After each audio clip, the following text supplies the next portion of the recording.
A saint is a holy man or woman who has died on earth and now is in heaven with God. This is the story of Francis of Assisi.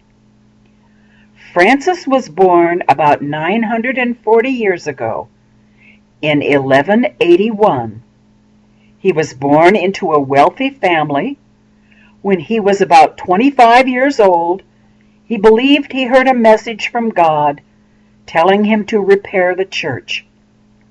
Francis assumed that meant to repair the church building that he was then standing inside. So he rebuilt that church. Then he finally understood that he should work to rebuild the whole Catholic Church. Francis began preaching and began going directly to any priest who was doing bad things. Francis chose to live in poverty and would preach to anyone, even animals and birds. Francis was a deacon, but never a priest. He tried to imitate Jesus and carry out Jesus' work.